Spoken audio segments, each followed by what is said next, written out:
Hello friends, नमस्कार दोस्तों। हमारे यूट्यूब पेज क्लिनिकल फार्मेसी पे आपका स्वागत है। तो दोस्तों, आज हम बात करेंगे इमरजेंसी में काम आने वाले 25 से भी ज़्यादा इंजेक्शन के बारे में। डॉक्टर द्वारा इन इंजेक्शनों को किन किन परिस्थितियों में उपयोग में लाया जाता है, इनकी डोज और इनके उपयोग के बारे में। जी दोस्तों, आप कोई मेडिकल कोर्स जैसे कि डी फार्मा या बी फार्मा कर रहे हैं या इसके अलावा कोई अन्य कोर्स जैसे एएनएम, जीएनएम या बीएससी नर्सिंग कर रहे हैं या फिर अपनी ट्रेनिंग के दौरान हॉस्पिटल, नर्सिंग होम या फिर क्लिनिक पर अपनी प्रैक्टिस कर रहे हैं, तो यह वीडियो आप सभी के लिए यूजफुल होने वाला है। तो दोस्तों, वीडियो को बिना स्किप किए पूरा देखें। अगर दोस्तों आपको हमारी जानकारी अच्छी लगे तो हमारे वीडियो को लाइक करना और हमारे चैनल को सब्सक्राइब करना। तो दोस्तों, हमने एक इमरजेंसी इंजेक्शन लिस्ट बनाई है जिसमें adrenaline, nor adrenaline, dopamine, calcium gluconate, atropine, amiodarone, lidocaine जैसे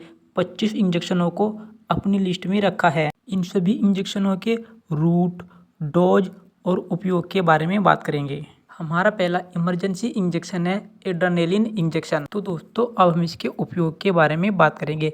इसका सबसे पहला उपयोग कार्डिक अरेस्ट में किया जाता है, यानी दिल की धड़कन का रुकना। इसका दूसरा उपयोग एनाफाइलेटिक शॉक में किया जाता है, यानी गंभीर एलर्जी प्रतिक्रिया जो कीड़े के काटने, डक लगने या अन्य पदार्थों से होती है। इसका तीसरा उपयोग इस्कीमिक हार्ट डिजीज में किया जाता है। यह वह स्थिति होती है जिसमें हृदय को पर्याप्त मात्रा में खून नहीं मिल पाता। अब हम इसके रूट और डोज के बारे में बात करेंगे। इसकी डोज 0.35 से लेकर 0.5 mg/ml होती है। इसे 1 NS बोतल में IV रूट से लगाया जाता है। तो दोस्तों, हम अगले इंजेक्शन के बारे में बात करेंगे। हमारा अगला इंजेक्शन है नॉर एड्रेनालिन इंजेक्शन। इस इंजेक्शन का उपयोग कार्डियोजेनिक शॉक में किया जाता है। यह एक ऐसी स्थिति होती है जिसमें आपका हृदय ब्लड को पंप करना बंद कर दे और अन्य अंगों जैसे ब्रेन, लीवर,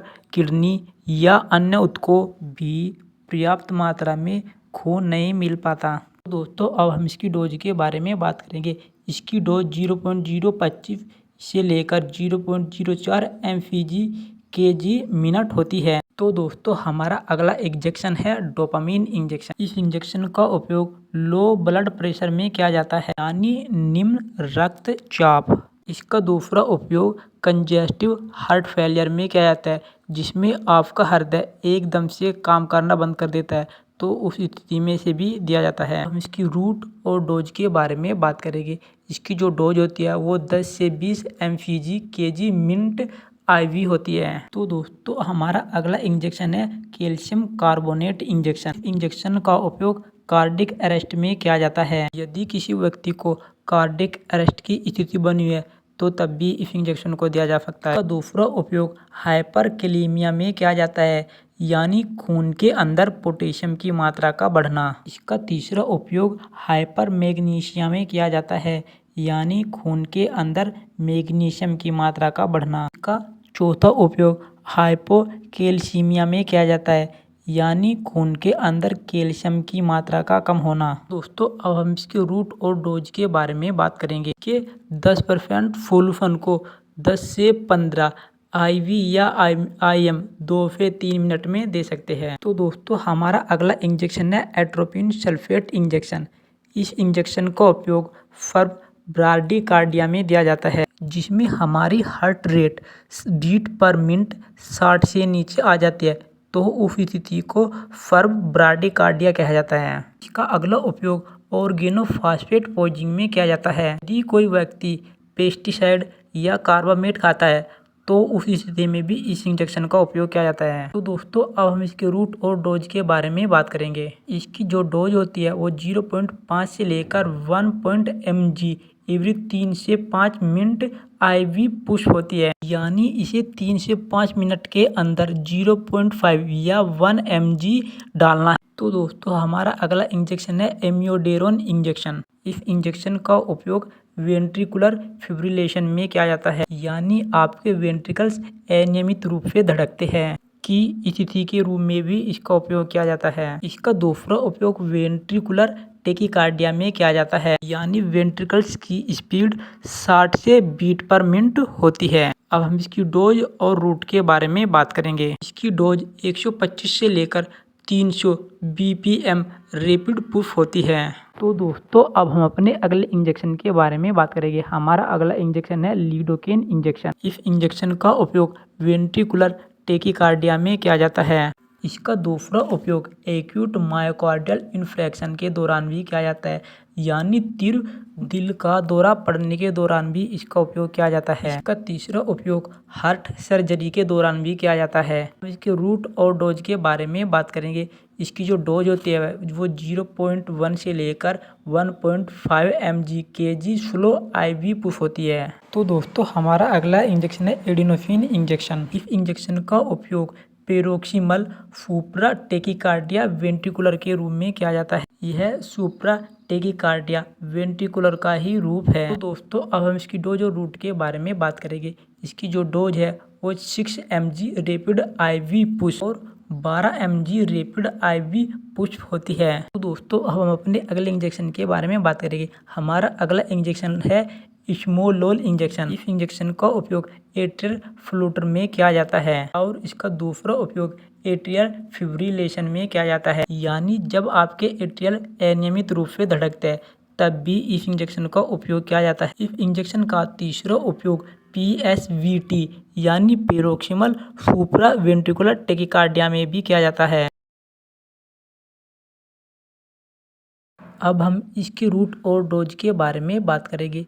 इसकी डोज जो होती है वो 500 mg kg मिनट होती है। तो दोस्तों अब हम अपने अगले इंजेक्शन के बारे में बात करेंगे। हमारा अगला इंजेक्शन है मेंटोल इंजेक्शन। इसका उपयोग एक्यूट कंजेस्टिव ग्लूकोमा में किया जाता है। इसका दूसरा उपयोग हेड इंजरी में किया जाता है और इसका तीसरा उपयोग सेरिब्रल एडिमा में किया जाता है। यदि सेरिब्रल में सूजन आई हुई है तो उसे ठीक करने के लिए भी मेनिटोल इंजेक्शन का उपयोग किया जाएगा। अब हम इसके रूट और डोज के बारे में बात करेंगे।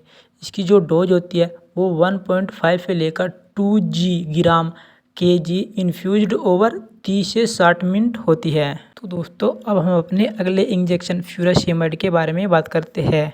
इस इंजेक्शन का उपयोग एडिमा में किया जाता है, यानी सूजन को कम करने के लिए भी इस इंजेक्शन का उपयोग किया जाता है। इसका दूसरा उपयोग पल्मोनरी एडिमा में भी किया जाता है। यदि आपकी पल्मोनरी एडिमा में सूजन हुई है तो तब भी इस इंजेक्शन का उपयोग किया जाएगा। इसका तीसरा उपयोग fluid retain in your body, यदि आपके शरीर में तरल पदार्थ की मात्रा ज़्यादा है तो उसे निकालने के लिए भी इस इंजेक्शन का उपयोग किया जाएगा। इसका अगला उपयोग कंजेस्टिव हार्ट फेलियर, किडनी और लीवर की बीमारी के लिए भी किया जाता है। तो दोस्तों इस इंजेक्शन का एक अन्य उपयोग और है जिसका उपयोग हाई ब्लड प्रेशर को कम करने के लिए किया जाता है। दोस्तों अब हम अपने अगले इंजेक्शन के बारे में बात करेंगे। हमारा अगला इंजेक्शन है सोडियम बाइकार्बोनेट। इस इंजेक्शन का उपयोग हाइपरकैलेमिया में किया जाता है, यानी खून के अंदर पोटेशियम की मात्रा का बढ़ना।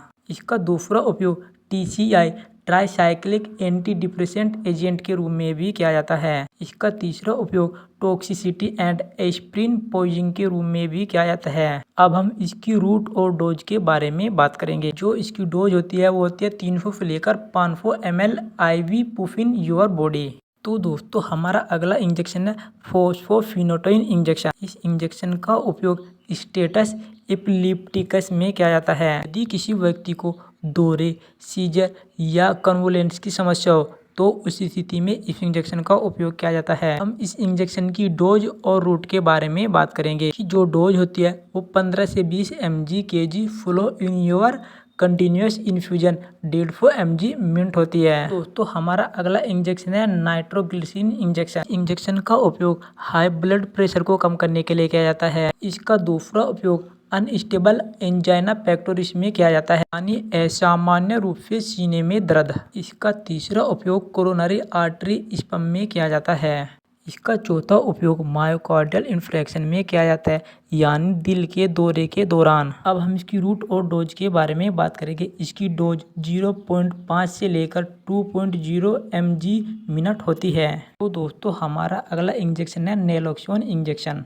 इस इंजेक्शन का उपयोग मॉर्फिन, हीरोइन, ईटीसी या ओवरडोज ऑफ ओपियोइड कोई अन्य नशीला पदार्थ खाता है तो उसके उपचार के लिए नेलोक्सोन इंजेक्शन का उपयोग किया जाता है। अब हम इसकी रूट और डोज के बारे में बात करेंगे। इसकी डोज 0.4 mg गिवन इंट्रावेनसली होती है। तो दोस्तों हमारा अगला इंजेक्शन है फ्यूमाजेनिल इंजेक्शन। इस इंजेक्शन का उपयोग ओवरडोज ऑफ बेंजोडाइजेपाइन जैसे डाइजेपाम, एल्प्राजोलम, क्लोनाजेपाम आदि खाता है तो उसके उपचार के लिए फ्यूमाजेनिल इंजेक्शन का उपयोग किया जाता है। अब हम इसकी रूट और डोज के बारे में बात करेंगे।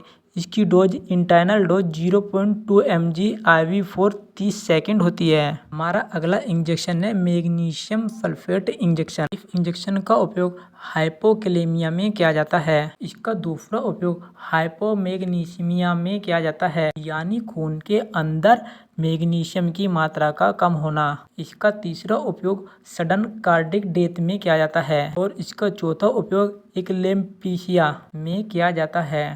अब हम इसकी डोज और रूट के बारे में बात करेंगे। इसकी डोज 2 से लेकर 4 mg IV होती है। तो दोस्तों अब हम अपने अगले इंजेक्शन के बारे में बात करेंगे। हमारा अगला इंजेक्शन है डेक्स्ट्रोज इंजेक्शन। इंजेक्शन का उपयोग सर्व डायरिया, यदि किसी व्यक्ति को सर्व डायरिया है तब इस इंजेक्शन का उपयोग किया जाएगा। इसका दूसरा उपयोग एक्सीडेंट केस में किया जाता है। इसका तीसरा उपयोग हाइपोग्लाइसीमिया में किया जाता है, यानी खून के अंदर शुगर की मात्रा का कम होना। इसका चौथा उपयोग बर्न्स की स्थिति में किया जाता है, यदि कोई व्यक्ति जल गया है तो तब भी इस इंजेक्शन का उपयोग किया जाएगा। अब हम इसकी रूट और डोज के बारे में बात करेंगे। इसकी जो डोज होती है वो 25 से लेकर 50% इन्फ्यूजन होती है। तो दोस्तों हमारा अगला इंजेक्शन है फोमिपिजोल इंजेक्शन। इंजेक्शन का उपयोग एल्कोहल, मेथिनॉल, एथिलीन, डाईएथिलीन, ग्लूकोल पोइजनिंग में किया जाता है। अब हम इसकी रूट और डोज के बारे में बात करेंगे। इसकी dose 15 mg kg every 12 horse होती है।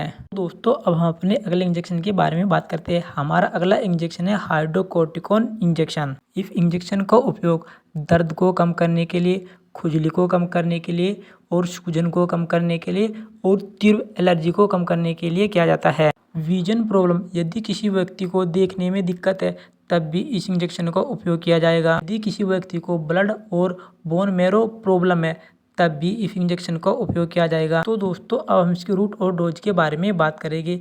इसकी जो डोज होती है वो 4 mg से लेकर 500 mg होती है।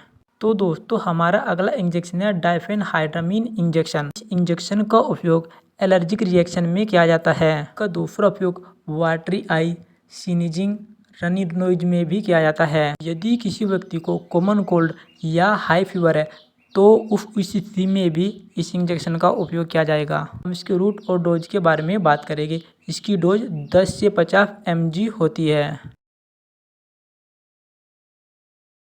तो दोस्तों हमारा अगला इंजेक्शन है मॉर्फिन सल्फेट इंजेक्शन। इस इंजेक्शन का उपयोग सर्व पेन यानी तीव्र पेन को कम करने के लिए किया जाता है। इसका दूसरा उपयोग एंजाइटी व बाइपोलर में किया जाता है। इसका तीसरा उपयोग सिजोफ्रेनिया के इलाज के लिए किया जाता है। दोस्तों अब हम इसकी डोज के बारे में बात करेंगे। इसकी डोज 2 से लेकर 10 mg 70 kg बॉडी वेट होती है।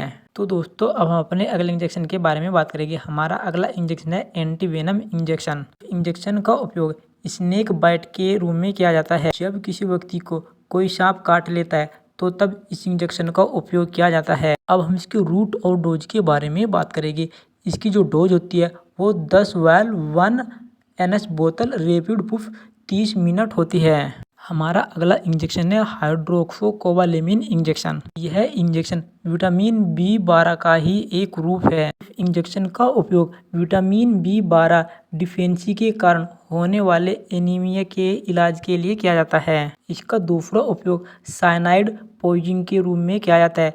यदि कोई व्यक्ति साइनाइड खा लेता है तो उसके एंटीडोट के रूप में भी इस इंजेक्शन का उपयोग किया जाता है। दोस्तों अब हम इसकी डोज के बारे में बात करेंगे। इसकी डोज 1000 mcg 30 ml होती है। तो दोस्तों हमारा अगला इंजेक्शन है डाइमर्केप्रोल इंजेक्शन। इस इंजेक्शन का उपयोग आर्सेनिक, गोल्ड, लीड और इनऑर्गेनिक मरकरी पॉइजनिंग के इलाज के लिए किया जाता है। यदि कोई व्यक्ति इन जहरीले पदार्थों को गलती से खा लेता है तो उनके एंटीडोट के रूप में डाइमर्केप्रोल इंजेक्शन का उपयोग किया जाता है। अब हम इसकी डोज के बारे में बात करेंगे। इसकी डोज 2.5 से लेकर 3.5 mg/kg एवरी 4 हॉर्स होती है। तो दोस्तों यह वीडियो आपको जानकारी के उद्देश्य से बनाया गया, बिना डॉक्टर की सलाह के दवा का उपयोग न करें। यदि दोस्तों आपको हमारी वीडियो अच्छी लगी हो तो इसे लाइक करना और हमारे चैनल को सब्सक्राइब करना। तब तक के लिए जय हिंद दोस्तों।